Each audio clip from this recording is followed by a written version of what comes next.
Okay, so I've given a lot of lectures in front of podiums, but this is not a lecture, so I thought I would not stand behind a podium, and it's more conversational. So thank you, Bryn, for the wonderful introduction, and thank you to Queens for the opportunity to speak to you guys today. But most importantly, thank you to all of the women in the room who came out and supported this event, as well as the men who are allying with the women here today. So as you can tell already, I came from the hospital, and back to the hospital I'll return after this. And I was at the hospital since like 5 a.m. today, so it's an early day for me. But the reason why I was in hospital, it wasn't because I had any medical duties that I was doing. I've had my fair share of working those hours, but it's because my mom is actually getting surgery right now as we speak. So last year, my mom was diagnosed with endometrial cancer. And like cervical cancer, ovarian cancer, and the majority of breast cancers, this is a type of cancer that only women can get. And it took her a whole year to get surgery because, like a lot of my female patients, my mom often downplayed or dismissed her symptoms, and she would always put others above herself. And often when women go and seek help for their pain or their symptoms in the healthcare system, they're often dismissed or told, oh, it's just anxiety. So more than a year ago, my mom went to see a male gynecologist, and he basically told her, don't ask me any more questions, it's not cancer, and he walked out of the room. And my mom, not knowing how to speak English, she didn't know the healthcare system, she couldn't really push back. So even though this morning I was in the hospital, it wasn't to provide direct patient care, it was fulfilling a different role that I had, that of healthcare navigator. And in an increasingly complex healthcare system, this was an important role that I played for my mom. But it was also an important role that I play for a lot of my patients as well, especially my vulnerable patients as a family doctor and as an addictions doctor.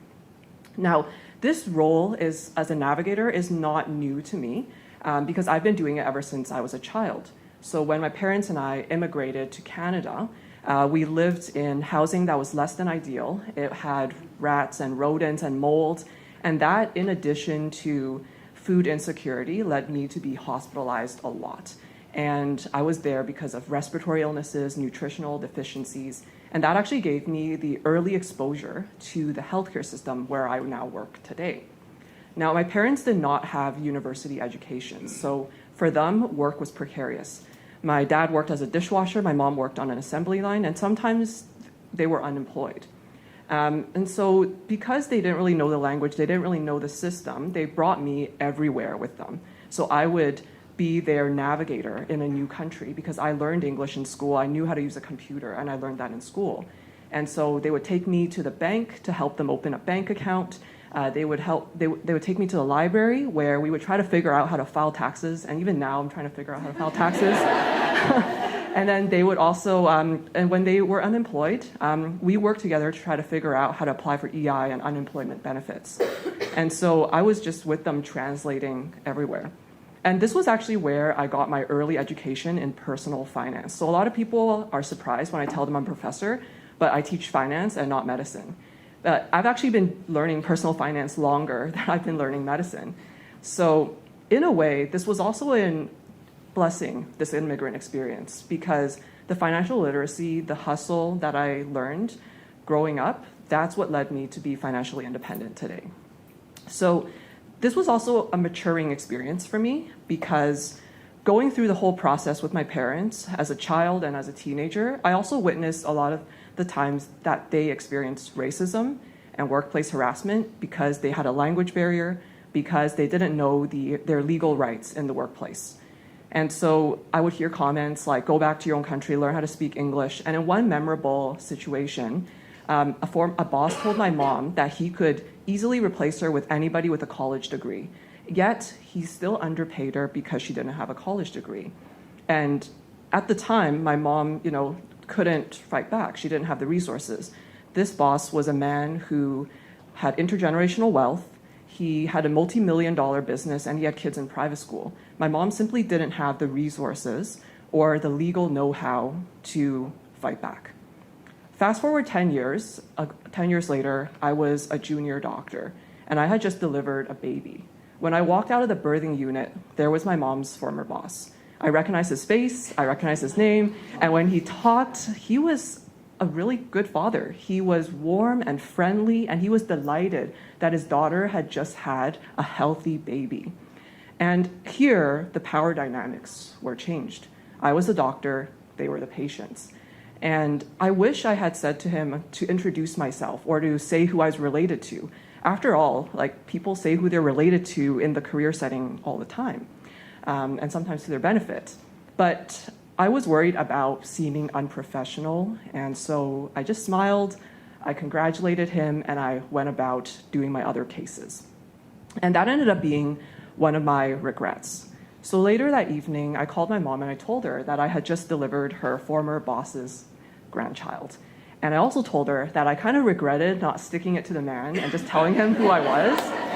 But surprisingly, she was genuinely happy for him. She didn't have any negative thoughts about him, despite the way he treated her.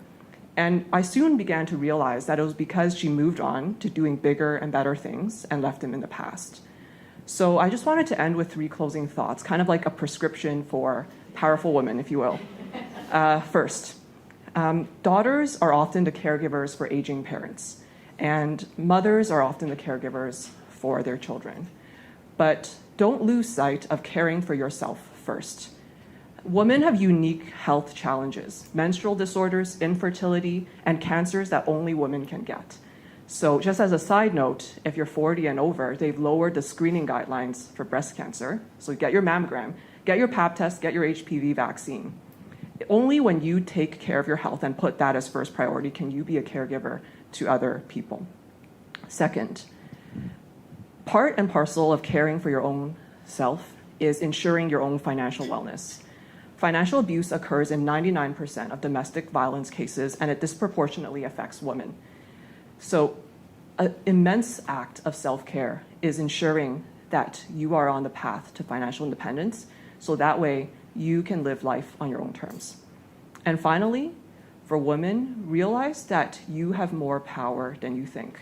Your education, your titles, the languages you speak, who you know, all of these confer a degree of power upon you. Use that power with intention. Make sure that when you see microaggressions in the workplace, when you see a woman taking it with a smile, stand up for her. Only when you use your power to support and uplift other women can we all work together to go on to do bigger and better things. So thank you for listening to my talk today, and thank you for coming and supporting this event.